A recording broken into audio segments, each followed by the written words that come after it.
Rehefa malala mpifaliana zantsika mionatso zao enontsika ny tenin'Andriamanitra azantsika mandinika ny tenantsika amin'izao andro kareny vanim-potoana iaina ny fiangonana izao. Ho aminareo ny fahasoavana sy famindram-pora ny fiadanana avy amin'Andriamanitra rantsika sy Jesosy Kristy zanaka indray amin'ny fahamarinana sy ny fitiavana. Amen. Alakamisy 10 aprily 2022 ibanjinantsika aloha hevitra hoe velona ny tompo. Andeha riavana idera sy ankalazan'Andriamanitra isika. Jehovah, ideranao ny mpanjaka rehetra amin'ny tany, fandreny tenin'ny vavanao izy. Eny hirany amin'ny alalan'i Jehovah izy, fa lehibe ny voninahitra Jehovah. Fa na dia ava Jehovah dia mijery ny ambany toetra, ary ny mpiavonavina fiatany eny lavitra eny. Na dia andeha eo amin'ny fahoriana azaho, dia melilay ianao. Aninitra ny tananao anohatra ny fahatezera ny fahavaloko ianao, ary amonjy ihany tananao ankavanana. Jehovah, nao tanteraka ny amiko, Jehovah, marak'izay famindramponao. Aza mahafo ny asan'ny tananao. Amen.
Ivavaka isika.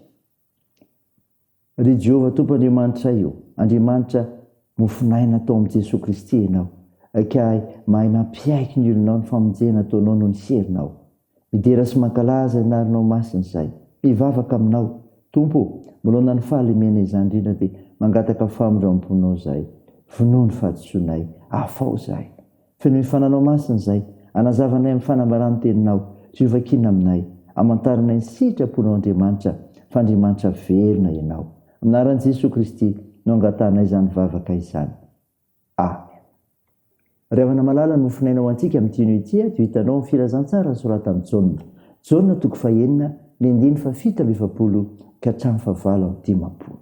Mivaky toy izao minaran'i Jesosy. Lazaiko aminareo marina dia marina tokoa, izay mino no manana fiainana marak'izay. Izao no mofinaina. Ny razanareo ny hihinana ny mana tany anefitra nefa maty ihany. Ity mofo izay midina avy any an-danitra mba tsy ho faty izay mihinana azy. Izao no mofo velona izay midina avy tany an-danitra. Raha misy mihinana ity mofo ity dia ho velona marak'izay izy. Ary ny mofo izay omeko dia nofoko ho fiainan'izao tontolo izao. Dia nifanditra ny Jiosy ka nanao hoe ataon'ilay io ahoana reny fa nomeny nofo no hoantsika. Fa hoy Jesosy taminy, lazaiko aminareo marina dia marina tokoa. Raha tsy mihinana nofo ny zanak'olona sy misotro ny rano ianareo dia tsy manana fiainana ao aminareo. Izay mihinana ny nofo sy misotro ny rako manana fiainana marak'izay, ary izao nangana azy amin'ny andro farany. Fa ny nofoko ny tena fihinana ary ny rako ny tena fisotro. Izay mihinana ny nofoko sy misotro ny rako no mitetra ao amiko, ary izaho kosa ao aminy. Ary tahaka na ny raha ny ray velona ahy, ary izaho koa velona amin'ny ray, dia tahaka izany koa izay mihinana ahy no velona amiko.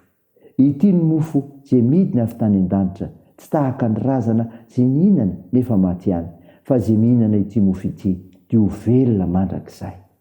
Amen. Ray masino, manamasinana amin'ny fahamarinana, ny teninao ny fahamarinana. Amen. Ray havana malala, ho aminao ny fiadanana. Dia ny fiadanan'ilay Jesosy Kristy izay manome zany izay mino azy. Nofinaina ny vakina tamintsika teo ry havana, henitsika teo. Filazantsara ny Jaona 9:7 ka hatramin'ny 9:10. Fampianarana ataon'i Jesosy ny amin'ny mofinaina teo amin'ny sinagoga tany Kapernaum izany. Resaka amin'ireto Jiosy manoloana azy ireto momba mofinaina sy ny mana i Jesosy Kristy. Ny mana teo amin'ny fiainan'ny olona. Ny mana teo amin'ny fiainan'ny olona. Nomen'Andriamanitra avy tany an-danitra ny mana rehefa nangataka hanina ho azy ny olona. Hitantsika izany amin'ny Exodosy 20. Ary tena zava-mahagaga tokoa izany satria toe-javatra miavaka sy nainoandriamanitra ny mahizy azy tamin'ny olombelona. Fantatry ny olona tsara, araka an'izany ny mana. Na dia tsy ireto taranaka ireto aza no nisitraka izany satria nampitaina tamin'ny taranaka mifandimby ny toe-javatra ny ainan'ny ray aman-dreny teo aloha.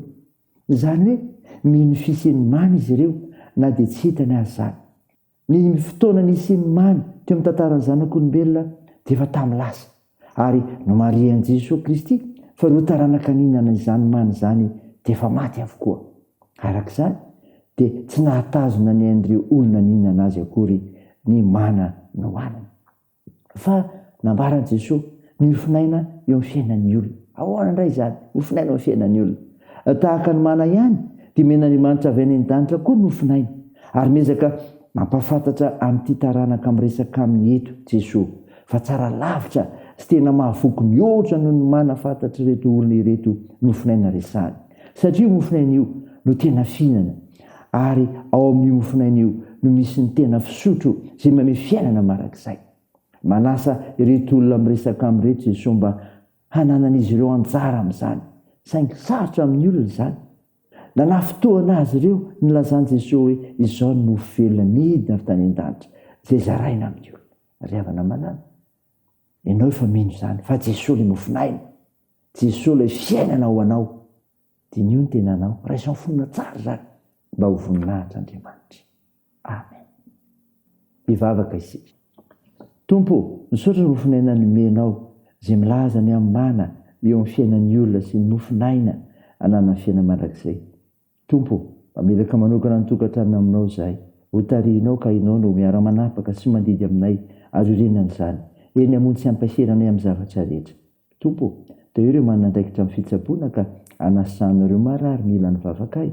Ampahirezanao ireo manamanjo, anohanareo mareo sikolona sy sahirana, tsinjovanao ireo any am-pigadrana. Hitahinao ny fiazakazanay sy ny asanay ary ny fikasanay, ny fianarana satria ampimizara ho anay mantsy ny fahasoavanao. Tahio ny firenenay ka hiasa mahery ny fananao masina amin'ireo tompona raim-panjakana sy ny voaka malagasy hitodiany aminao Jesosy Kristy, fa ianao dia velona mandrakizay. Mivavakay dia atao ny anaran'i Jesosy Kristy ilay mpanavitra anay, ilay mpamonjy anay, ilay mpamelona anay, ary ampimbonanay amin'ilay vavaka nampianariny anay manao hoe ranay eo zay ny an-danitra ho masinina ny anaranao ho tonga ny fanjakanao atao any sitraponao ety an-tany ho tahaka ny amin-danitra mioana an'izy anina sahazao anay ary mamela ny erikay tahaka ny namelana izy miloka taminay ary aza mitondra anay amin'ny fakapanahy fa manafanay amin'ny ratsy fanao ny fanjakana sy ny hery ary ny voninahitra mandrakizay. Amen. Raha isan'ny finoana riavana ny tsodrana tongotra anao amin'ny anaran'i Jesosy Kristy. Ilay Andriamanitra aloha raha ny fanantenanany hameny fifaliana sy fiadanana tanteraka anareo no ny finoanareo mba hitomboanareo be diabe eo aminareo ny fanantenana no ny selo ny fanahy masina. Amen. Ho an'Andriamanitra irery ny voninahitra amin'ny anaran'ny Ray sy ny Zanaka ary ny fanahy masina. Amen.